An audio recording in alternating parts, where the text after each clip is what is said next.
Now on 105.9 FM and streaming worldwide on the WMAL app. O'Connor and Company.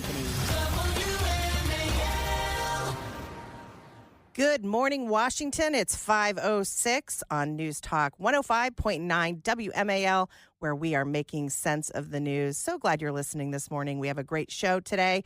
Coming up at 7:05, Joe DeGeneva. He'll give us his reaction to the election. I have been waiting for that all week. And he'll update us on the latest Jack Smith news. At 7:35, Trevor Maddich. He will give us the latest Commanders news. And at 8:05, Matthew Hurt. He's the chairman of the Arlington GOP. He'll tell us how the Arlington Republicans are preparing for a Trump administration and dealing with unhinged Democrats. At 8:35, General Jack Keane on the Iranian plot to assassinate Trump. And he'll give us his reflections on Veterans Day. You are listening to O'Connor and Company. I'm Julie Gunlock, in for Larry O'Connor, alongside Hans von Spakovsky. I can't say it any other way, Hans. Julie, you did a great job with that. And by the way, it's a real honor. First of all, it's great to be in the studio with it, but it's a real honor to be here on Veterans Day. It is. And, the advantage of being in the studio is I get to see the folks who make this show work, like Michael sitting on the other side of the desk, and Heather, too. Yes, it is. And it's great to have you in person. We've never actually met in person, so it's always nice to finally, we've talked so many times, both on this show and sort of in the Washington scene, so it's nice to finally meet you. We heard over the weekend there's more news trickling in about Kamala Harris, and it turns out, and the campaign, and it turns out that despite raising over $1 billion, the Kamala Harris campaign has ended the campaign $20 million in debt. And we're starting, the reports are trickling in that some of the staff and vendors of some of these blowout events that she had, including one for Oprah, which I know we'll talk about, are worried that they won't be paid. And also, we'll also get into this, even Trump came out in sort of this magnanimous fashion and said, maybe we should pay her debts to get that out of the way. As sort of well, you know what my reaction was to this? Why would anybody be surprised given how much deeper in debt Kamala Harris and Joe Biden have spent the United States in the 4 years of their administration? Why would we be surprised that after spending more money on a presidential campaign than anyone in history, she ends it owing people money? It really is. I mean, there's a statement out. Lindy Lee, she's sort of one of these sort of famous well-known spokesmen who came out for Kamala Harris during the campaign, and she said that Harris's bid for the White House was a $1 billion disaster.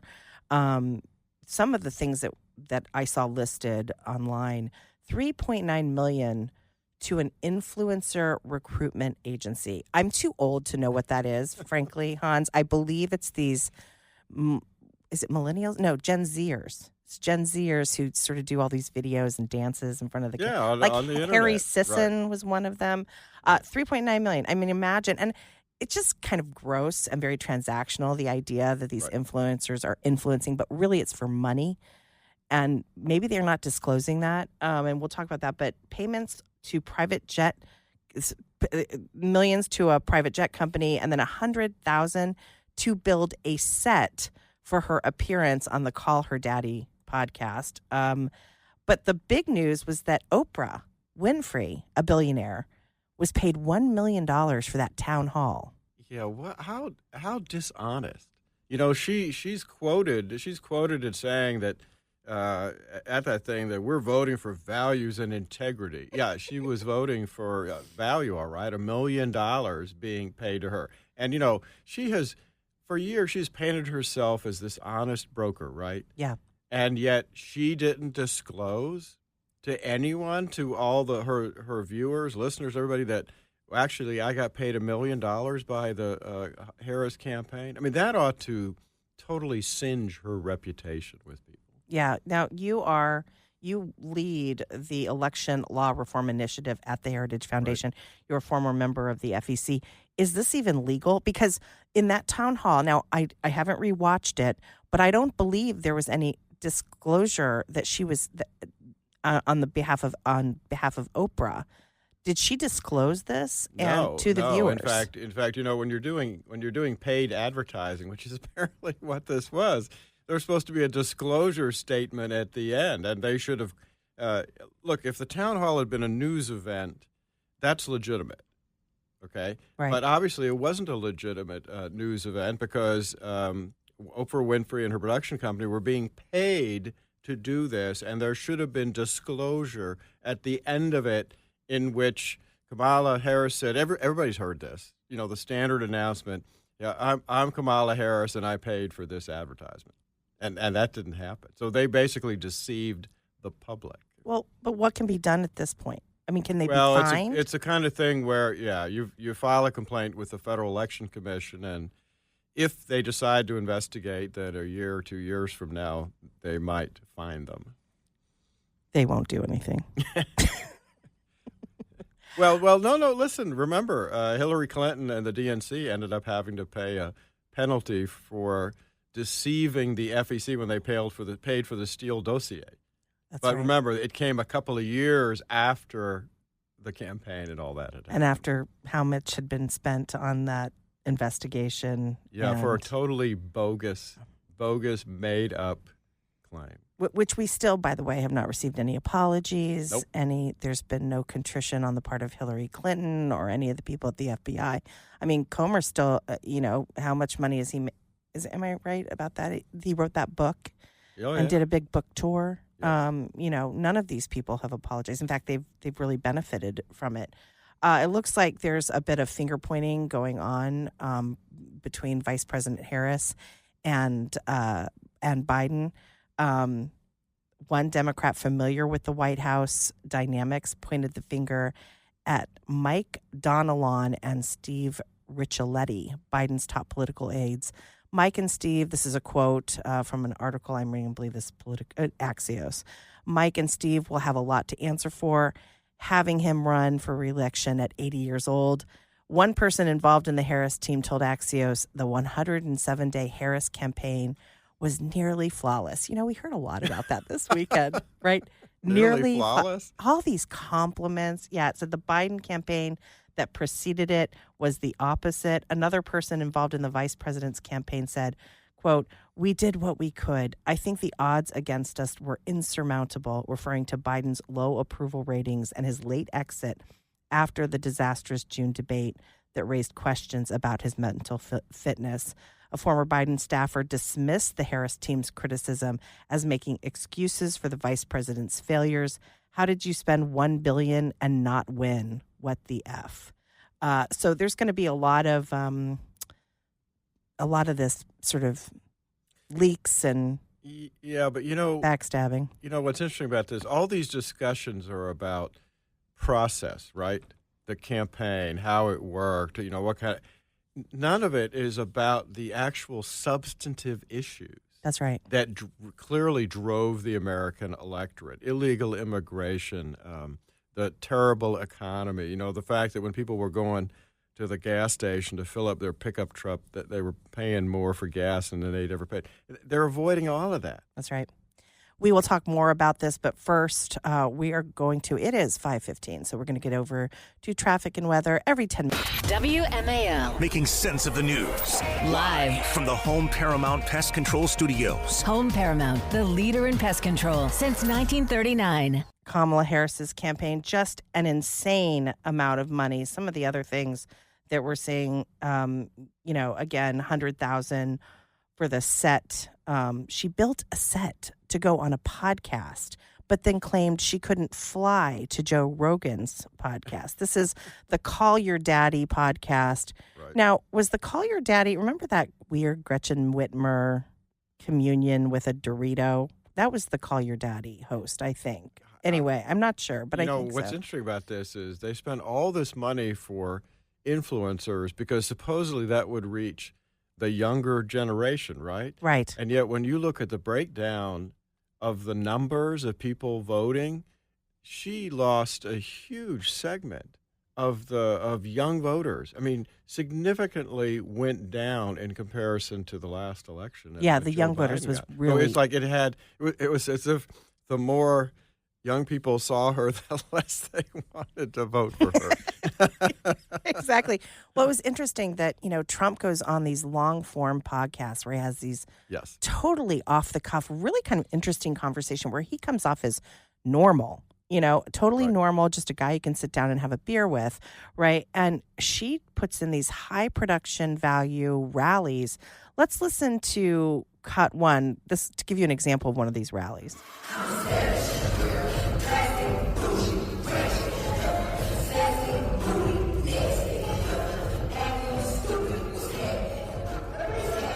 Okay, so I think that was Megan the Stallion. I'm so old.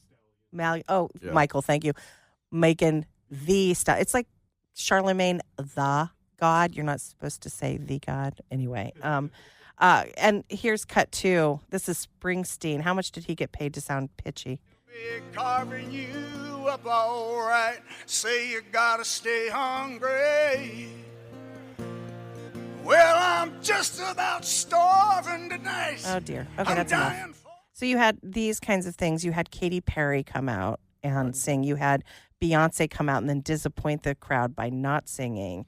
But again, this was all, sort of surrogacy for her actually talking to people. It was a replacement. It was so artificial. It was. It was so artificial. That, I think, was the biggest difference in this campaign. And particularly for younger people who grow up these days with their phones constantly in their hands, watching the internet, all these very slick productions, and all of a sudden they're seeing a guy, Donald Trump, who, look, no matter what you think of him, you're seeing the real Donald Trump. There's no artifice there. He's not an artificial creation.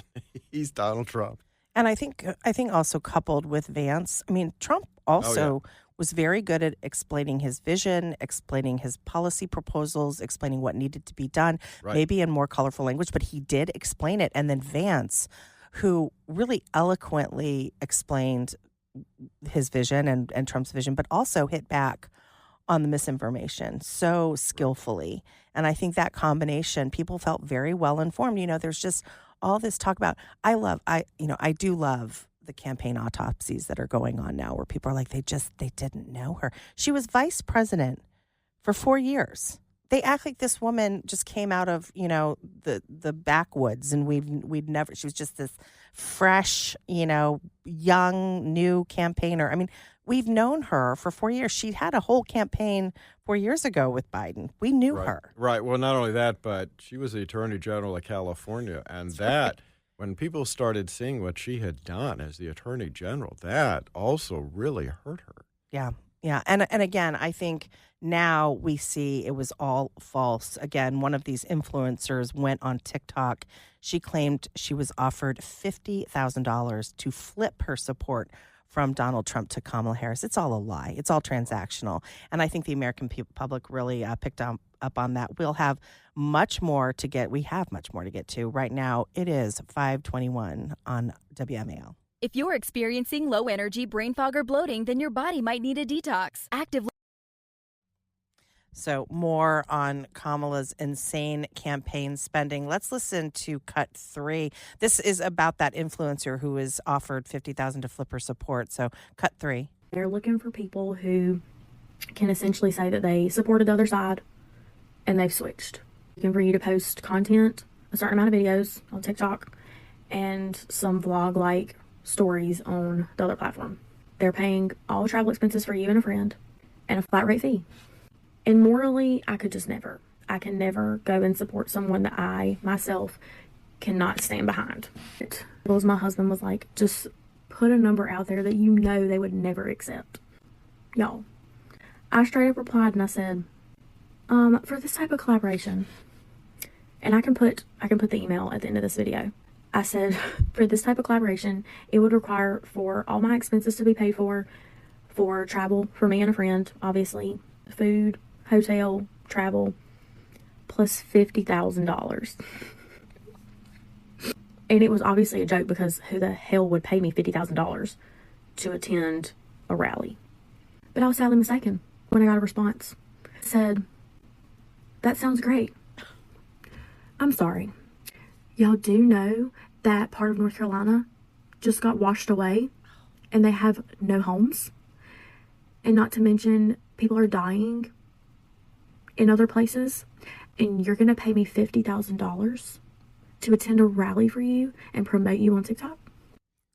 That's just unbelievable, isn't it? It is unbelievable. I know a lot about campaigns because I served as a commissioner on the Federal Election Commission. So I read a lot of reports when I was there about campaign spending, but I don't recall a single report by any prior presidential campaign about bribing people to endorse me. And look, something Democrats don't like to talk about but there's a long tradition, unfortunately, in places like Philadelphia, big cities, of what they call walking around money, right?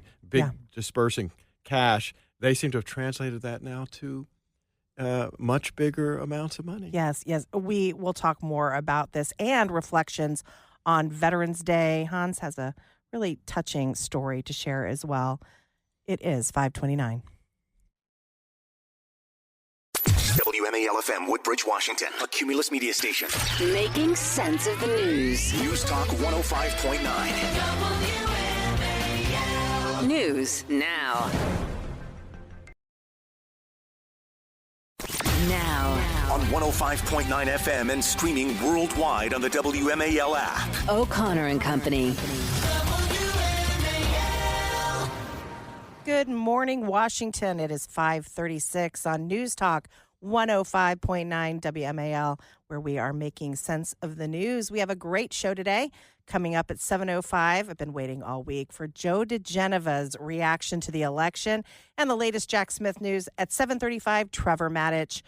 He will tell us about the Commanders game yesterday. At 8:05, Matthew Hurt. He's the chair of the Arlington GOP. He'll tell us how Arlington Republicans are preparing for the Trump administration and how some of his neighbors are a little bit unhinged with the results. And then at 8:35, General Jack Keane, he'll tell us about the Iranian plot to assassinate Trump, and he'll reflect on Veterans Day. You're listening to O'Connor and Company. I'm Julie Gunlock, sitting in for Larry, and I'm joined by Hans von Spakovsky. It's very hard for me to say that name without the drama that Larry usually puts in, but no, that's a typical name for somebody from Alabama. Well, Hans, it is Veterans Day, and happy Veterans Day to you. And you've got a great story about your father. He served. Why don't you tell us that great story? Well, my father, I'm despite the joke about my name, I'm first generation. My father was a white Russian. He actually, I know people have a hard time believing this, he actually fought in the Russian Revolution against the communists. And when the Civil War ended, he escaped, thank goodness, and he ended up in Yugoslavia. Unfortunately, in 1946, as you know, Tito and the communists started taking over there. So he had to flee once again. And where did he go in 1946? Well, he knew the safest place in Europe would be where there were American troops. So he headed for the American-occupied sector of Germany and ended up in a refugee camp, which is where he met my mother before they immigrated to the U.S. But the point was, of all the Allied armies there, he knew the best place to be would be where there were American troops. That just gives me chills, goosebumps. That's a wonderful, wonderful story. And when they came to America, you said they settled in Alabama? Well, originally they went to Chicago. There were lots and lots of refugees coming in from Europe, and they either went to New York or Chicago. And they went to Chicago before my father finally got a teaching job down in Alabama. So that is such a neat story. They moved down there. There were a lot of Smiths and Jones where I grew up. I was the only one with a name like that. It really is so great. Well, my name is kind of unique as well. This is my husband's family, and it sounded much cooler when they were in Germany. It was something like Gunlock or something like that. Right. And then they shortened it and made it more sort of English sounding when they came here. Yeah, my father did not do that. Yes, I can tell. And I honestly, I like your name very much. Gunlock's kind of a strange one, but people think I'm much meaner and tougher than I am, so I like it. Some people ask, why does Veterans Day always land on November 11th? And Heather, our producer, put this in. I think this is kind of interesting. It's because the armistice ended 4 years of bloody war. That it was signed. This was World War I. It was signed on November 11th, 1918. The armistice took effect at 11 a.m. on that day, the 11th hour of the 11th day of the 11th month. So that is why we honor our veterans on that day. It was also the Marines' birthday yesterday. Thank you.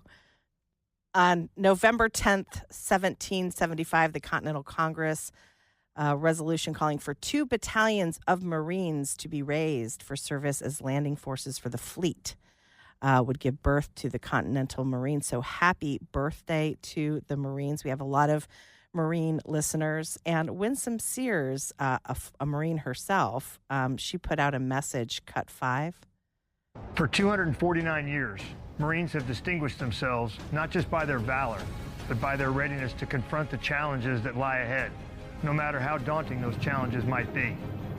The next fight is on the horizon, and it will demand everything we have.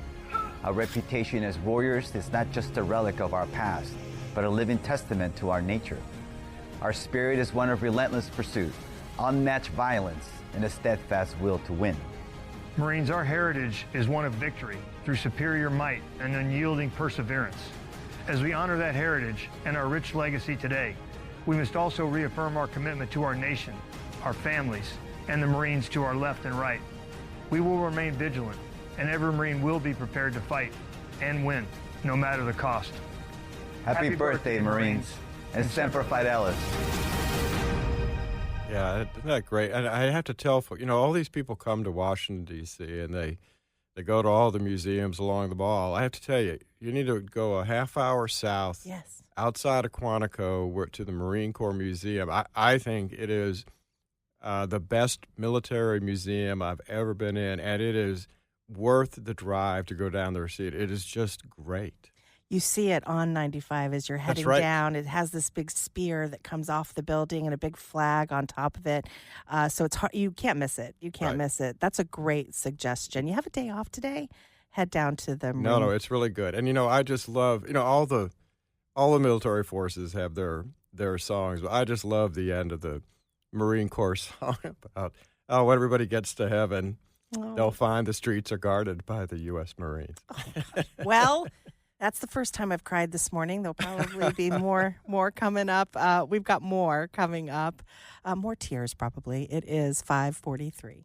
Hans, this next story, it just makes me rage. This just makes me rage. I'm sure you saw this about news. This was a Daily Wire scoop coming out this weekend. I think it came out on Saturday, maybe Friday night, but it was a story about a FEMA official directing hurricane relief workers to avoid homes with Trump signs.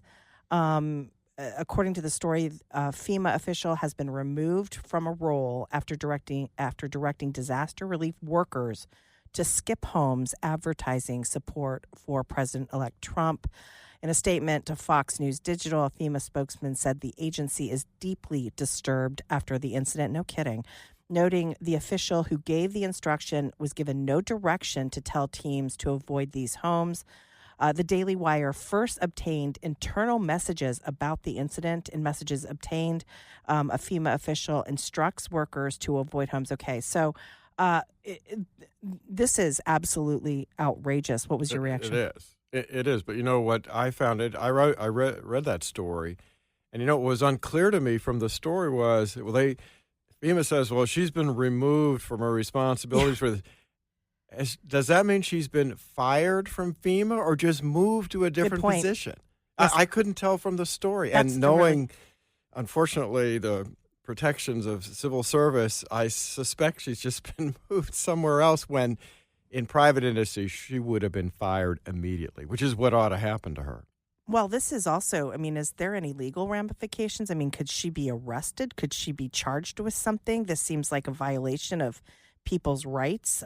Is there anything more? Well, I think there's a potential Hatch Act violation here because she was acting politically. And, that was actually what the Hatch Act was originally. The reason it was put in place in the 30s was because the same kind of thing was happening with the big, like, the Works Progress, all these big agencies that Roosevelt put together. And it turned out that officials there were saying things like, ooh, you want government money? Then you better be supporting our Democratic candidates. That's why the Hatch Act was put in place. It was to stop things like that. You know what's interesting? This woman has been identified. And she said, I saw a report, I believe is on Twitter, where she says, no, I was just passing on what I was told to do. So what's going to be interesting, because I think there is calls for the director of FEMA to come up to Capitol Hill, and I think the IG is getting involved, so there will be an investigation. Governor Ron DeSantis has also called for an investigation, so more details will come out. But it is interesting that this woman says, I'm a patsy, I'm being blamed for this, but I was just passing on the orders I got from up high. So it'll be interesting to see if this was just an oopsie mistake from an excited Democrat supporter that was volunteering, or if it was the FEMA this is where, our modern communications systems are a good thing, because if that's true, well, was she told to do this in email, internal communications? We need to get a copy of that. The IG needs to get a hold of that, because otherwise it's going to be he said, she said, and they're going to be denying what actually happened. Yeah, well, we have control of both houses, so maybe we can. We can. And it is really interesting. I actually worked. I worked emergency disaster years and years ago. I actually worked at the American Red Cross and worked a lot with FEMA officials. And look, DHS was set up to improve communication. And since DHS has been set up, we haven't seen that. In fact, they just added layers and layers of, bureaucratic, checking the box. It has not improved. And I saw calls this weekend also to remove FEMA from DHS and make it an independent agency that is reportable to the president directly. Not just FEMA. Look, I think one of the biggest mistakes made by the Bush administration was creating the Department of Homeland Security and bringing all these disparate different agencies together. It's basically turned into this gigantic behemoth that can't seem to get things done. Yeah, you've got Secret Service and FEMA and a bunch of Customs and Border Patrol. It doesn't make any sense. So I think we do need to look at some reforms. I hope they do that. It will be nice to have an actual competent DHS secretary in office, and no one could, you can't get worse than Mayorkas, so that will be nice. But again, I think they really do need to look at reforms to DHS and breaking it up to make it what it was supposed to originally do, which is making these agencies talk to each other. Right. Right. And by the way, it's not just a competent DHS secretary, but somebody who's willing to actually enforce the law. Oh, yeah, there's that too. It is 5:53.